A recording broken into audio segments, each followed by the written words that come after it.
learning Quran together. بسم اللہ الحمدللہ والصلاۃ والسلام علی رسول اللہ۔ سورہ بنی اسرائیل آیت 71۔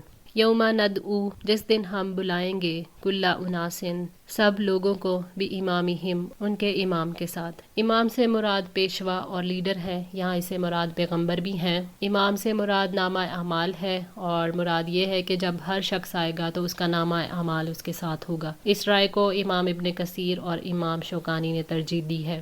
قیامت کے روز مخلوق کا جو حال ہوگا، اللہ تعالیٰ اس کے بارے میں آگاہ فرماتا ہے کہ وہ تمام لوگوں کو بلائے گا، ان کے ساتھ ان کے امام اور رشد و ہدایت کی طرف رہنمائی کرنے والے رہنما یعنی انبیاء اور ان کے نائبین بھی ہوں گے۔ تو ہر امت اللہ تعالیٰ کے حضور پیش ہوگی، اور اس امت کو وہی رسول اللہ تعالیٰ کے حضور پیش کرے گا جس نے دنیا میں اسے دعوت توحید دی تھی۔ ان کے اعمال اس کتاب کے سامنے پیش کیے جائیں گے جسے لے کر رسول اس امت میں مابعوث ہوا تھا کہ آیا ان کے اعمال اس کتاب کے مطابق ہیں یا نہیں۔ تب یہ لوگ دو قسم کے گروہوں میں تقسیم ہو جائیں گے۔ فمن اوتیا کتابہ بیمینہ، پھر جس کو اس کی کتاب اس کے دائیں ہاتھ میں دی گئی، فاولئک یقرؤون کتابہم، تو یہ لوگ اپنی کتاب پڑھیں گے، ولا یظلمون فتیلا، اور ان پر کھجور کی گٹھلی کے دھاگے برابر بھی ظلم نہیں کیا جائے گا۔ یعنی اس شخص کا نامہ اعمال اس کے دائیں ہاتھ میں دیا جائے گا جس نے اللہ تعالیٰ کی کتاب کو اپنا ہادی اور رہنما بنایا، کیونکہ اس قرآن پر عمل کرنے والوں کی نیکیاں بڑھتی ہیں۔ فاولئک یقرؤون کتابہم، تو جس کے دائیں ہاتھ میں اس کا نامہ اعمال دیا جائے گا وہ خوشی خوشی اور شوق سے اپنی نیکیوں کو پڑھے گا۔ جو لوگ نیک اعمال کریں گے ان کے اعمال 10 گنا بڑھا دیے جائیں گے، کیونکہ ایک نیکی کا 10 گنا اجر ملنے والا ہے الحمدللہ، اور ایک برائی کا بدلہ 1 گنا ہی ہے۔ فتیل اس جھلی کو کہتے ہیں جو کھجور کی گٹھلی میں ہوتی ہے۔ اللہ تعالیٰ نے کھجور کی گٹھلی کے اندر تک انسان کے ذہن کو پہنچایا ہے، پھر اس کے دھاگے کی طرف توجہ دلا کر کہا ہے کہ دیکھو اس کی وجہ سے کسی کا نقصان ہونے والا نہیں، یعنی اتنا سا بھی ظلم کسی پر نہیں کیا جائے گا۔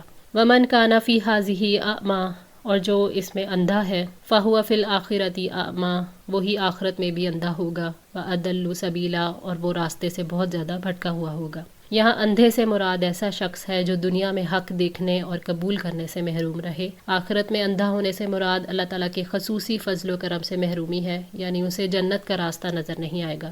دنیا میں اندھے پن کا علاج ممکن تھا کیونکہ اختیاری تھا، لیکن آخرت میں اضطراری ہوگا، وہ دنیا کے اندھے پن کے نتیجے میں ہوگا۔ ایسا شخص جنت سے دور ہی کہیں بھٹکتا پھرے گا، اسے صرف دوزخ کے عذاب ہی نظر آئیں گے۔ اللہ تعالیٰ نے اندھے کی مثال دے کر یہ سمجھایا ہے کہ جس شخص کو نظر نہ آئے وہ ادھر ادھر گرتا پڑتا ہے، کوئی ہاتھ پکڑ کر چلا دے تو چل پڑتا ہے، ورنہ ادھر ادھر ٹھوکریں کھانے کے لیے رہ جاتا ہے۔ یہی حال اس شخص کا ہے جس کے پاس اللہ تعالیٰ کی کتاب کا علم نہیں کہ وہ اپنی زندگی کے طریقوں کے بارے میں لا علم ہے۔ کوئی جیسے چلا دے چل دیتا ہے، ورنہ زندگی میں ٹھوکریں کھاتا کھاتا جب رب کے پاس پہنچتا ہے تو وہاں بھی اندھا ہی اٹھایا جاتا ہے۔ تو کیا زندگی اس انجام کے لیے ملی تھی؟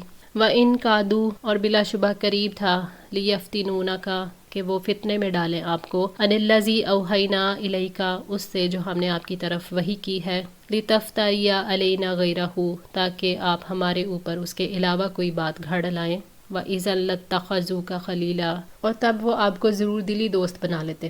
اللہ تعالیٰ نے محمد صلی اللہ علیہ وآلہ وسلم پر اپنے احسانات کا ذکر فرمایا ہے کہ اللہ تعالیٰ آپ کے دشمنوں سے آپ کی حفاظت فرماتا ہے۔ وہ آپ کے خلاف سازشیں کرتے تھے مگر کامیاب نہیں ہو سکے۔ انہوں نے آپ کے خلاف یہ چال چلی تھی کہ آپ قرآن کے علاوہ اللہ تعالیٰ پر کوئی اور بہتان گھڑیں اور قرآن کو چھوڑ دیں۔ مشرکین مکہ کی یہ کوشش تھی کہ نبی صلی اللہ علیہ وآلہ وسلم قرآن کے احکامات میں تبدیلیاں پیدا کر دیں اور کچھ سخت احکامات کو بدل دیں۔ تو مشرکین نبی صلی اللہ علیہ وآلہ وسلم کو اپنے موقف سے ہٹا کر انہیں اپنی طرف مائل کرنا چاہتے تھے، انہیں اپنا دوست اور محبوب بنانا چاہتے تھے۔ دعوت کا اصل مقصد حقیقت کا اعلان اور حقیقت کا پیغام ہے، اگر اس میں کمی ہو جائے تو حقیقت چھپ جاتی ہے یا بدل جاتی ہے، اس لیے اس میں رعایت یا کسی کمی کی اجازت نہیں۔ وَلَوْلَا أَن ثَبَّتْنَاكَ، اور اگر ہم آپ کو ثابت قدم نہ رکھتے، لَقَدْ كِدتَّ، تو بلا شبہ یقیناً قریب تھا، تَرْكَنُوا إِلَيْهِمْ، کہ آپ ان کی جانب جھک ہی جاتے، شَيْئًا قَلِيلًا، تھوڑا سا۔ نبی صلی اللہ علیہ وآلہ وسلم کو اللہ تعالیٰ نے اپنے موقف پر قائم رکھا، اللہ تعالیٰ نے انہیں بچایا جس کی وجہ سے وہ ذرا سا بھی ان کی طرف نہیں جھکے۔ یہ انبیاء کا مقام عصمت ہے، پیغمبروں کے علاوہ یہ مقام کسی کو نہیں ملتا۔ لَقَدْ كِدتَّ تَرْكَنُوا عَلَيْهِمْ شَيْئًا قَلِيلًا، تو بلا شبہ قریب تھا کہ آپ ان کی جانب تھوڑا سا جھک ہی جاتے، یعنی آپ صلی اللہ علیہ وآلہ وسلم کافروں کو ہدایت دینے کی حرص رکھتے ہوئے ان کی طرف جھک جاتے۔ اِذًا لَأَذَقْنَاكَ، تب البتہ چکھاتے ہم آپ کو ضعف الحیاتی، دوگنا زندگی کا، و ضعف المماتی، اور دوہرا موت کا، ثم لا تجدوا لک علینا نصیرا، پھر آپ ہمارے خلاف اپنا کوئی مددگار بھی نہ پاتے۔ یعنی جب آپ صلی اللہ علیہ وآلہ وسلم ان کی خواہشات کی طرف مائل ہو جاتے تو آپ کو دنیا اور آخرت میں کئی گنا عذاب دیتے، اور اس کی وجہ یہ ہے کہ اللہ تعالیٰ نے آپ کو کامل ترین نعمتوں سے نوازا ہے اور آپ کو اللہ تعالیٰ کی کامل معرفت حاصل ہے۔ ثم لا تجدوا لک علینا نصیرا، یعنی کوئی ایسا مددگار نہیں ہوگا جو آپ صلی اللہ علیہ وآلہ وسلم کو اللہ کے عذاب سے بچا لے۔ اللہ تعالیٰ ہی ہے جس نے آپ کو شر اور تمام اسباب شر سے محفوظ رکھا، آپ کو ثابت قدمی عطا کی اور صراط مستقیم کی طرف آپ کی رہنمائی فرمائی، اور آپ کسی طرح بھی مشرکین کی طرف مائل نہیں ہوئے، بس آپ کو اللہ تعالیٰ نے کامل نعمتوں سے نواز رکھا ہے۔ سزا جو ہے وہ کسی کے مقام اور مرتبے کے مطابق ہوتی ہے، اس لیے آپ صلی اللہ علیہ وآلہ وسلم کو اتنی سخت تنبیہ کی گئی۔ وَإِن كَادُوا، اور بلا شبہ قریب تھا، لِيَسْتَفِزُّونَكَ مِنَ الْأَرْضِ، کہ وہ ضرور اس زمین سے آپ کے قدم اکھاڑ دیں، لِيُخْرِجُوكَ مِنْهَا، تاکہ وہ آپ کو اس سے نکال دیں، وَإِذًا لَا يَلْبَثُونَ، اور تب نہ وہ ٹھہرتے، خِلَافَكَ، آپ کے بعد، إِلَّا قَلِيلًا، مگر تھوڑا سا۔ یعنی مشرکین آپ کے ساتھ بغض کی وجہ سے آپ کو سرزمین مکہ سے نکالنے اور آپ کو جلا وطن کرنے کے لیے سازشیں کرتے رہے ہیں۔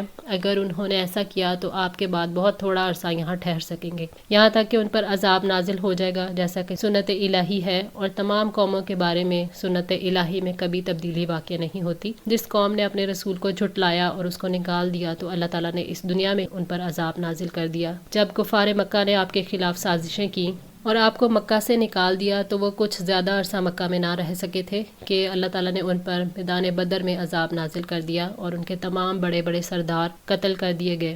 یہ آیات دلیل ہیں کہ بندہ اس بات کا شدید محتاج ہے کہ اللہ تعالیٰ اسے ثابت قدمی سے نوازے رکھے، اور یہ کہ انسان گڑ گڑا کر اپنے رب سے دعا کرتا رہے کہ وہ اسے ایمان پر ثابت قدمی عطا کرے، اور اس مقصد کے حصول کے لیے اسے تمام اسباب اختیار کرنے میں لگے رہنا چاہیے۔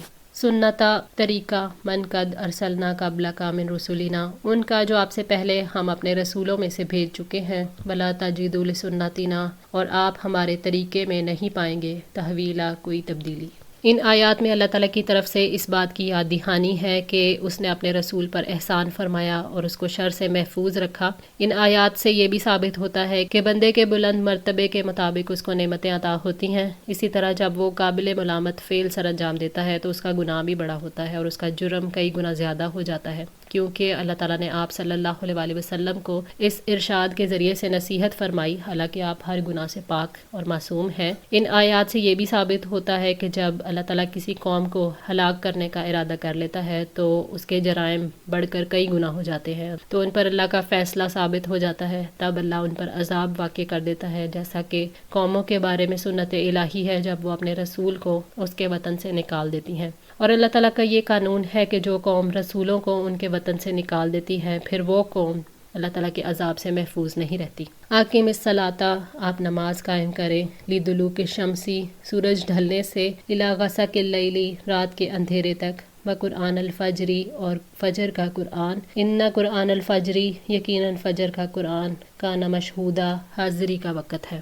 اللہ تعالیٰ نے اپنے رسول کو یہ حکم دیا اور ان کے ذریعے سے امت کو بھی کہ وہ وقت پر نماز پڑھیں۔ نبی صلی اللہ علیہ وآلہ وسلم کے قول اور فعل سے تواتر کے ساتھ 5 نمازوں کے اوقات ثابت ہیں، جن کے مطابق مسلمان آج تک نمازیں ادا کرتے ہیں اور نسل در نسل اسی پر عمل کرتے چلے آئے ہیں۔ انسان پر سورج کے ڈھلنے، رات کے چھا جانے اور فجر کے اوقات گہرے اثر چھوڑتے ہیں۔ اس طرح انسان کائنات پر غور و فکر کی طرف مائل ہو جاتا ہے۔ انسان کائنات میں کام کرنے والے قانون کے بارے میں اور اللہ تعالیٰ کی قدرتوں کے بارے میں سوچتا ہے اور اس کے احسانات کو بھی محسوس کرتا ہے اور اللہ کی عظمت کے آگے جھک جاتا ہے۔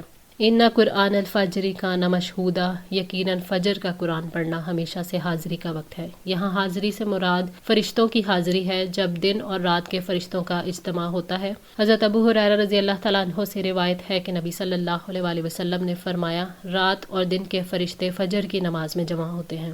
صحیح بخاری 648۔ وَمِنَ اللیل، اور رات کے کچھ حصے میں، فتہجد بہ، تہجد پڑھا کیجئے اس کے ساتھ، نافلاتن لک، یہ آپ کے لیے زائد ہے۔ یعنی وہ نماز ادا کیجیے جو رات کو سونے کے بعد فجر طلوع ہونے سے پہلے رات کے کسی حصے میں نصف شب کے بعد ادا کی جائے۔ حضرت ابو ہریرہ رضی اللہ تعالیٰ عنہ سے روایت ہے کہ نبی صلی اللہ علیہ وآلہ وسلم سے پوچھا گیا کہ فرض نماز کے بعد افضل نماز کون سی ہے، تو آپ نے فرمایا صبح کی نماز۔ مسند احمد 394۔ یہ آپ کے لیے زائد عبادت ہے تاکہ رات کی یہ نماز آپ کے لیے زیادہ ثواب، آپ کے بلند مرتبے اور بلند درجات کا باعث ہو، بخلاف دیگر اہل ایمان کے کہ ان کے لیے یہ نماز ان کی برائیوں کا کفارہ ہے۔ نماز تہجد نبی صلی اللہ علیہ وآلہ وسلم پر ساری زندگی فرض رہی۔ واقع معراج اور 5 نمازوں کی فرضیت سے پہلے تہجد کی نماز تمام مسلمانوں پر فرض تھی۔ سورہ مزمل کے پہلے رکوع میں اس کی وضاحت ہے۔ پھر جب 5 نمازیں فرض ہو گئیں تو تمام مسلمانوں پر تہجد کی نماز فرض نہ رہی۔ امت کے لیے اگرچہ یہ نماز فرض نہیں ہے تاہم اس کی بہت زیادہ ترغیب دلائی گئی ہے۔ عسا امید ہے ایب عسا کا ربو کا کہ آپ کا رب آپ کو فائز کر دے مقام محمودہ مقام محمود پر، یعنی یقین ہے کہ آپ کا رب نبی صلی اللہ علیہ وآلہ وسلم کو مقام محمود عطا فرمائے گا۔ مقام محمود سے مراد مقام شفاعت ہے۔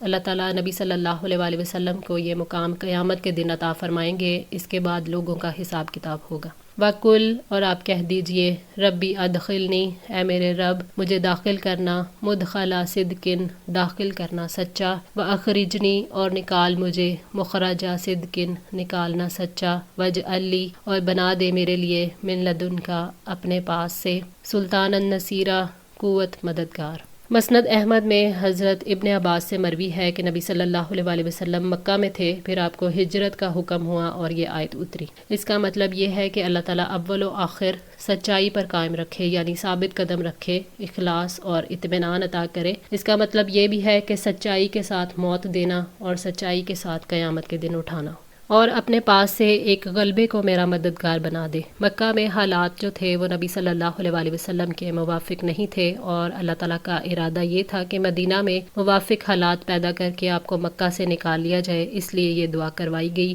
اللہ تعالیٰ کا ارادہ یہ تھا کہ نبی صلی اللہ علیہ وآلہ وسلم مدینہ میں اقتدار قائم کریں اور مسلمانوں کی تعداد اور قوت زیادہ ہو تاکہ پورا عرب مسخر ہو جائے اور یہ دعوت دنیا کے مختلف حصوں تک پھیل جائے۔ اس مقصد کے لیے نبی صلی اللہ علیہ وآلہ وسلم کا مکہ سے نکلنا اور مدینہ میں داخلہ ضروری تھا، اس لیے یہ دعا کروائی گئی۔ آج کے لیے اتنا ہی۔ دعا ہے اللہ تعالیٰ ہماری اس کوشش کو قبول فرمائے، ہماری غلطیوں کوتاہیوں کو معاف فرما کر ہماری اصلاح فرمائیں۔ جزاکم اللہ خیر، والسلام علیکم ورحمۃ اللہ وبرکاتہ۔